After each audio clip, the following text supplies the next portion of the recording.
kapagkat patuloy na nagpatuloy ang gawain ng Panginoon. Hindi dahil sila inalkas, hindi dahil sila kung anong bagay ang halimang malaking pinastas, hindi dahil meron silang Diyos. At ang Diyos ay talumpay. At matalumpay din ang kanilang pagsunod dahil sa mga tao na naniwala, mga nanay, mga tatay, na sumama at sumunod dahil nagtiwala na Diyos ay kumain sa lugar na iyon ng malipay. Kasama na naman ngayon ang tama na magbahay-bahay, kasama na mag-aral, magsalistik ng salita ng Panginoon. At tunay nga ng bawang mag-aaral na ito ay pinawala ng Panginoon. Nagbunga ang manay ng pagkakay, nagbunga ang tatay ng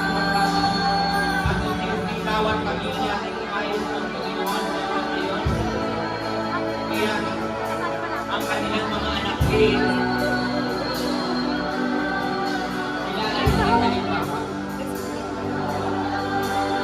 Mga nanay, mga tatay, nakita ang bawat halimbawa na ito at tumugon sa amin ng Panginoon. Napakabuti ng Diyos, amen? Hindi lang tulitin sa pamilya,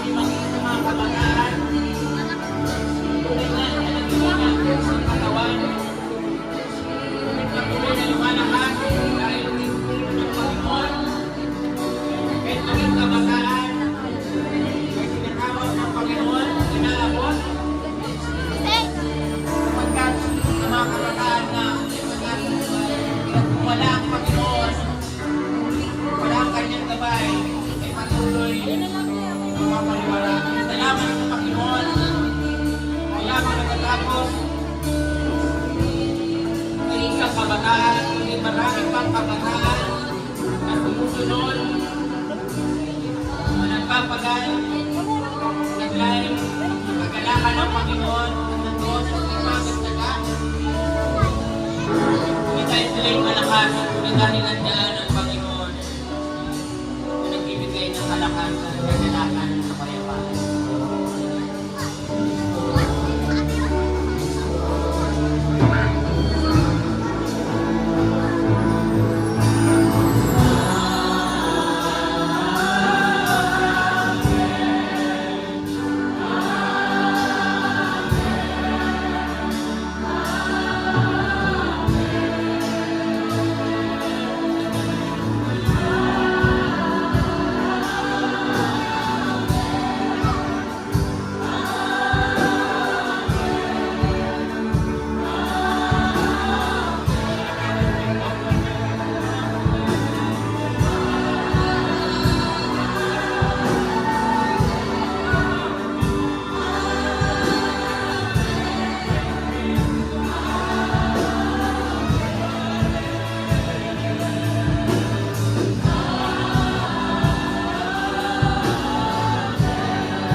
Leonard, you